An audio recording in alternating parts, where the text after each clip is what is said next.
G'day YouTube, it's me again, this time with a review of the Maxxum Rollerblade Maxxum Edge 125. Never had a Maxxum before, never had a twister before.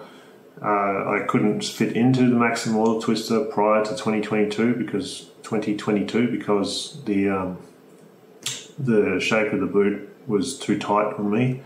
They were also smaller. Even though I tried the 13 and a half, I still couldn't fit it, even though 13 and a half I normally can. But 2022 onwards for the twister and the Maxxum and forgot the name of the one with the 4x80 setup. They've hollowed out the plastic boot. They've put in a footbed sizer, so it's basically like a thin layer of rubber that goes underneath an inner sole, so that you can pull that out and then you get an extra half a size. So they're basically much more roomier. Everything else doesn't seem to have changed much, except for some colours. This isn't the wheels that come with it. This is the wheels that I just put on because I had them ready to go, and I'll save the wheels that came on it for later. They normally come with hydrogen wheels, which are great.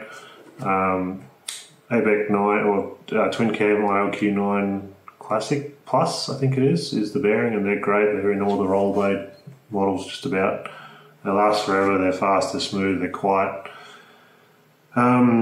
This boot, what I really like is that I've tried different frame lengths on this. So I've put some Rollerblade 3-wheel drive Marathon, the 12.6 inch frame on it, but I've come back to the one that came with it, which is the Gravity 11.6 inch frame, because it's just that perfect length between, I think 10.5 inches great for city skating, 12.5 or 12.6 inches great for distance.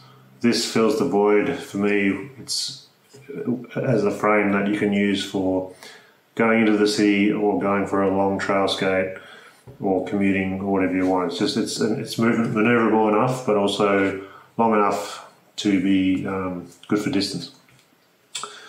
The main difference between twister and this is in the base boot, or sorry, the lower boot. Twister normally has sliders here. They don't have a slider. They've cut these extra vents to make it breathe, and it does very well. You've got ventilation underneath, which makes it breathe very well again. And then on the back of the cuff, you've got more ventilation here. So they really have thought about the marathon skater or the long distance skater or the fitness skater.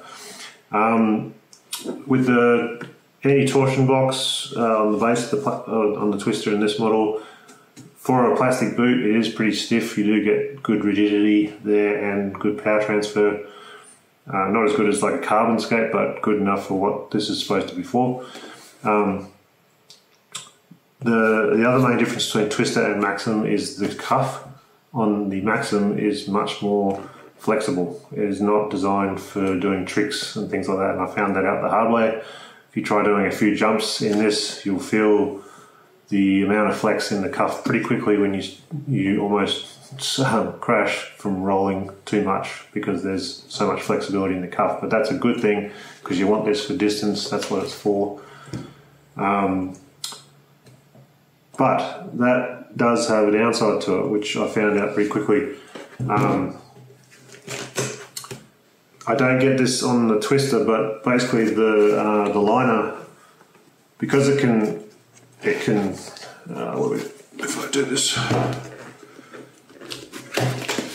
because there's so much flex in the cuff, it allows the liner to go even further, and that when the tongue comes out of the liner and forward, it actually starts rubbing on the inside of the rest of the liner.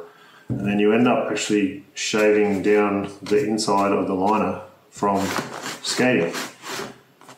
It's not a bit of an oversight by Rollerblade there. I'm not sure what the answer would be other than redesigning the inside of the liner around the top. I'll get a close-up photo later for the video, because otherwise the liner itself is excellent. Between the models that were before 2022 and the ones after 2022, they've really made this an awesome liner. Little things like having the plastic run along the tongue so that the tongue stays in the one spot and doesn't tip to the left or right and start to rotate around your foot inside. That is such a handy thing. I'm surprised no one thought of this before, but Rollway have done it and it's great. Really good quality materials, everything breathes really well. You've got an extra piece of elastic there that keeps it all together. They're super comfortable. They've got extra padding around the ankle and sort of around the Achilles, and it really kind of grabs your foot really well, holds it in place nicely. And not that I feel the breathing so much because I'm normally wearing thicker socks, but I did skate in the rain by accident once because I got caught on a commute, and so much water came up and through the base of the boot, through the ventilation holes. There's two there, there's one on the side, and then you've got a big chunk in the middle. And then the boot is just, it's very breathable. But anyway, the end result was my foot got completely soaked. So air definitely moves through those things, so does water, but there you go. The rest of the boot, amazing. You've got a heel, shock absorber in the heel, which is great for the city stuff, absorbs those bumps. I love these buckles. They're very, they compress the foot a lot. They let you choose the exact amount of pressure you want and closure you want.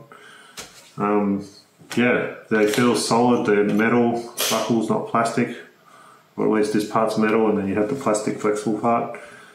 I take the laces off my Maxxums and my twisters because it doesn't actually pull the plastic together on the boot, so there's kind of no point having them. It just makes it longer, takes longer to get the boot on, so I took them off and put your foot in, 2 buckles, ready to go. So I like it. So I'll do a twister review as well later, but pretty much everything about the twister and the Maxxum, I love it. They've nailed it. Like, everything is quality. The frames are quality, the buckles, the liner, wheels, bearings. Other than that tiny bit of the point I mentioned about the inside of the liner, which I'll try putting it up close. I'm not sure if it's going to work, but that's the only thing that's sort of has gone wrong. But it's still holding together. It's shaved off some of the surface there, but it's still there. It still feels alright on your foot. That was the only thing that they kind of need to maybe just redesign that slightly or change something in that a little bit. Everything else perfect, amazing. What do I use these for, or what are these good for? I have a couple of different skates. I have skates for just doing a bit of city skating. I have skates for very long distance. I've got speed skates. These are this great in-between point where it's you want to go for a 30 kilometre, 40 kilometre trail skate, and you might be going in and out between some dense urban areas or a city. For example, I use them in Sydney, Australia, where it's a big mix of everything from footpaths, trails, built-up CBDs, hundreds of people everywhere, cars, roads, traffic. Pretty much everything you can have in one kind of skate, except for a skate park perhaps. And they're fine. So if you're majority fitness but you like a bit of urban skating, this is the best one, I think.